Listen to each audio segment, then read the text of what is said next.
guys, it's Chanel and welcome back to my channel. So I know that I've been gone for a very long time.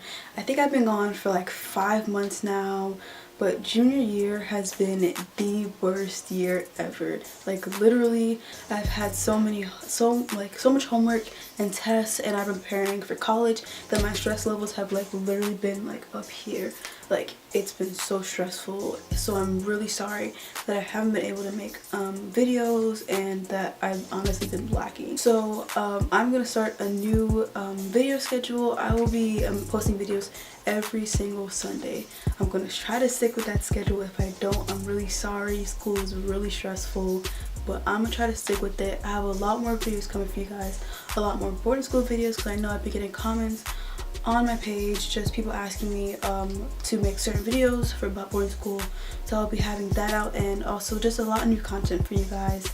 Even though people have been asking me to make certain videos about boarding school, I feel like there isn't a video of what boarding school is for people who honestly probably don't know what boarding school is.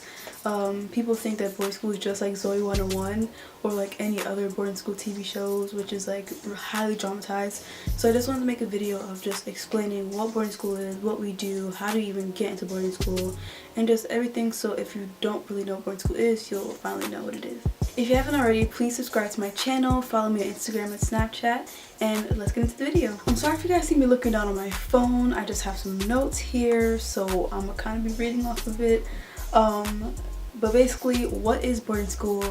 Boarding school is a school, obviously, where you live for the semesters, and what people may not know is that there are different types of boarding schools.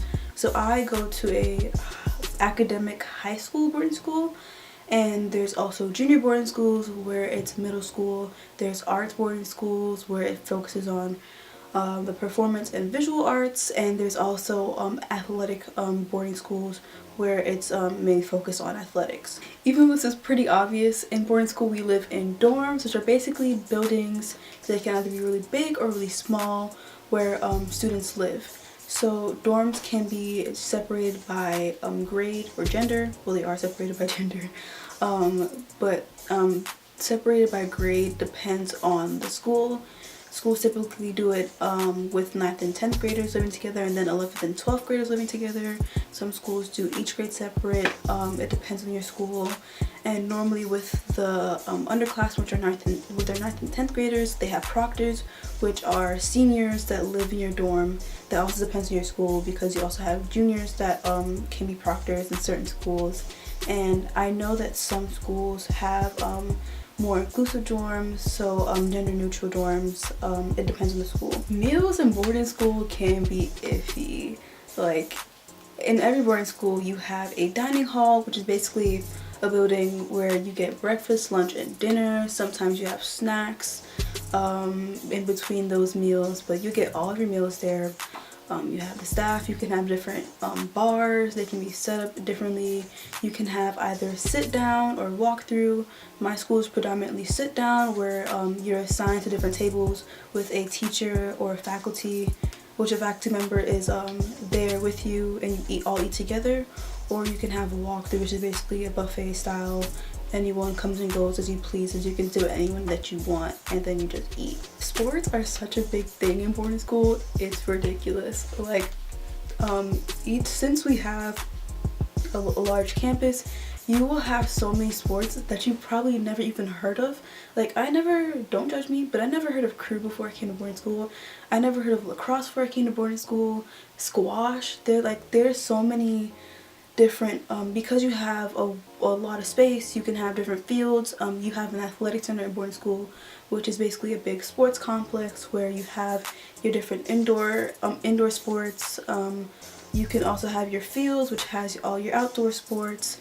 The amount of sports that are available in boarding school is ridiculous. And you also have the different levels, which can go from quad squad, which is 4ths to 3rds, to JV, and to varsity.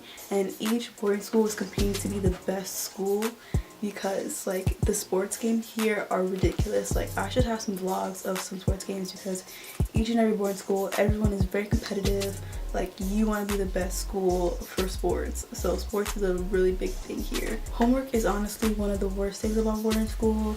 It can depend on your teacher. Your teacher can be very nice, your teacher can be very mean. They can be a new teacher, they can be here for 50 years and they will give you like so much homework. Honestly, it's the worst. But in every school there is a time called study hall, where it's a time in the nighttime. Typically starts at like 7:45, 8ish. It ends at like 2 hours. But that's a time where it's strictly homework. You can do your homework, you can study, but that's what you should be doing. I know for my school, it's 9th and 10th graders are required to do study hall, and 11th and 12th graders it's not required, but it's recommended that you still use that time to do homework, and everyone uses that time to do homework. Honestly, like you should use study hall to do your homework. And the joy about being in board school is that your teachers live with you, so if you need help with a certain homework assignment, or if you're trying to study for a test that's coming up, you can actually go to their houses, depending on if they have extra help or not. But you can go to their house, go to the dorm that they're in, and you can actually get homework help from them. And it's one of the useful things about board school. And if you do plan to go on board school, I suggest that's something that you really use, because if your teachers are available for you, you can use them as a resource to help you with your classes. Weekends in boarding school can be the best time of your life, or they can be the worst time of your life. And like I said again, it depends on your school. So I'm pretty sure every school has a thing called the student council, and we have a student planning committee. So basically they're a committee that plans events for the weekends and just throughout the school year. And there have been some amazing events. I know some DJs that came to my school, hypnotists comes to my school. Like there's just so many events that they can have, but typically those events last like a very short amount of time, and then like for the rest of your night you're just like I don't know what to do, like But on the weekends there's also sports games, different events, different meetings, and there's also a thing called check-in where depends on your grade. If you're underclassmen or upperclassmen, it is the time on the weekend on Fridays and Saturdays where you check in. So since I'm upperclassmen, my check-in is 11 on Fridays and 11:30 on Saturdays. That's lower for underclassmen. But yeah, you gotta be in your dorm by check-in time or you will get like in trouble for not being there. I hope you guys like this video. Please make sure to subscribe, comment, like, do whatever. If you have any suggestions for different videos, please comment that down below. I reply to all of your comments. Please just like ask me for any type of video that you want and I will try my best to do it. So thank you guys for watching my video. See you. Bye.